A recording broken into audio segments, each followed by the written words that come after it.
ឆ្នាំនេះចំការស្វាយចន្ទី4ហិកតារបស់ខ្ញុំធ្វើឲ្យខ្ញុំឌីមិនលក់បកមិនលហើយរដូវប្រាំងស្លឹកវាពណ៌លឿងឬវាពណ៌ខ្មៅมันចេញផ្លែផ្កាมันលូតមិនលាស់ខ្ញុំបានសាកល្បងប្រើគ្រប់ទាំងអស់ជីគីមីមកពីប្រទេសថៃជីឬមកពីកម្ពុជាហើយនឹងជីថ្លៃដែលណែនាំចេញពីប្រទេសវៀតណាមខ្ញុំបានប្រើទាំងអស់បានតែប្រហែលសប្តាហ៍ប៉ុណ្ណឹងវាក៏คล้ายទៅជាដូចដើមទាំងអស់ខ្ញុំបំរុងថាត្រូវតែកាប់បំផ្លាញចោលទាំងអស់ព្រោះថាខ្ញុំវាអស់សង្ឃឹមបន្ទាប់មកថ្ងៃមួយលោកជីនដែលជាមិត្តរបស់ខ្ញុំជាយូរឆ្នាំមកហើយ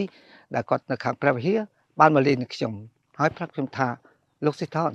ណាសាកល្បងការគ្រីនទៅខ្ញុំក៏យកទៅប្រើប្រាស់នៅលើដំណាំរបស់ខ្ញុំបានចំនួនតែ2ខែដើមស្វាយចន្ទីរបស់ខ្ញុំក៏ចេញលូតលាស់ល្អមែនទែន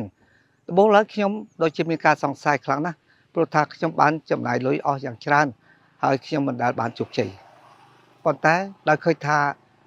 ចំការរបស់លោកជីនគឺមានពណ៌បៃតងហើយខ្ញុំក៏សម្រេចចិត្តសាកល្បងទៅលើចំការដ៏អាក្រក់របស់ខ្ញុំចំនួន1ហិកតាពិតជាមិនគួរឲ្យជឿទេក្រោយពីបានស្រោចទឹកបានតែ5ថ្ងៃក្រោយមកដើមស្វាយចន្ទីដែលងាប់របស់ខ្ញុំក៏ត្រូវបានរស់ឡើងវិញហើយឫសវ័យក្មេងរបស់វាពណ៌សគឺសុទ្ធតែលូតលាស់យ៉ាងក្រាស់ស្លឹកពណ៌លឿងក៏คล้ายទៅជាបៃតងហើយភ្លឺបន្លកដោះចេញមកលឿនហើយក្រាស់ជាង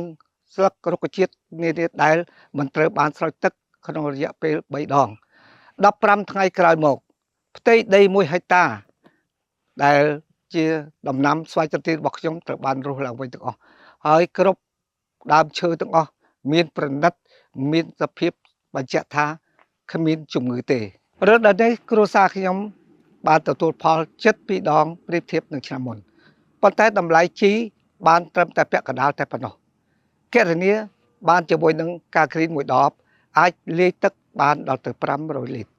ល្មមស្រោចស្រពទៅលើចំការ1ហិកតាថោកជាងជីគីមីទៅទៀតជាពិសេសដីចំការរបស់ខ្ញុំវាលែងរឹងដូចពីមុនទៀតហើយរុក្ខជាតិមានសភាពល្អណាស់ធម្មជាតិមិនចាំបាច់ប្រើសារធាតុគីមីទេ